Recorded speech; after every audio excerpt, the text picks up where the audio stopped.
ఈరోజు ఈ యొక్క ప్రశ్నలకి జవాబుని పరిశీలిస్తే అధికారులు ఈ ప్రభుత్వాన్ని పూర్తిగా తప్పుదోవ పట్టిస్తున్నారనేది ఈ అంకెల్లో స్పష్టంగా కనపడుతుంది సార్. ఈ 2,33,000 అర్జీల్లో కేవలం 1000 తప్పితే మిగతా అన్ని పరిష్కారమైనాయని చెప్పి చూపెట్టారు. ఇది చాలా దుర్మార్గం. ఎందుకంటే అధికారులు అర్జీని పరిష్కరించారు అని చెప్పేదానికి స్పష్టమైన మార్గదర్శకాలు లేకపోవడం వలన అర్జీదారుడితో మాట్లాడినా సరే పరిష్కారం అయినట్టుగా వాళ్ళు ప్రభుత్వానికి తప్పుదోవ పట్టిస్తున్నారు సార్.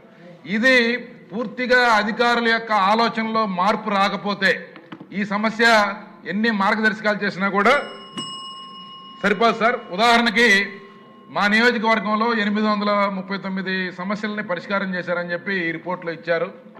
కనీసం దాంట్లో 10% కూడా ఖచ్చితంగా పరిష్కారం కాలేదనేది స్పష్టంగా కనపడతా ఉంది.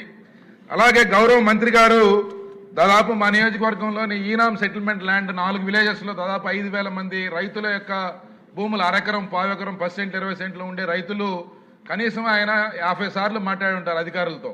కానీ ఈ 2 సంవత్సరాలుగా ఆ సమస్య పురోగతి పరిష్కారంలో ఎక్కడా కూడా పురోగతి కనిపించకపోవటం స్పష్టంగా కనపడతా ఉంది. దీన్ని బట్టి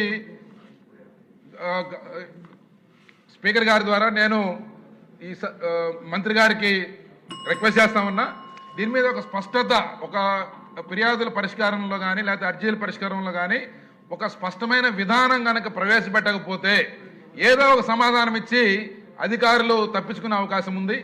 అనవసరంగా ఎవరైతే భూ హక్కుదారులు ఉన్నారో వారు తరతరాలుగా వస్తున్న భూమి మీద హక్కును కోల్పోయే పరిస్థితి ఉంది. కాబట్టి మీరు ప్రభుత్వానికి ప్రాపర్ డైరెక్షన్ ఇవ్వాల్సిందిగా కోరుతూ సెలవు తీసుకున్నాను. Thank you sir.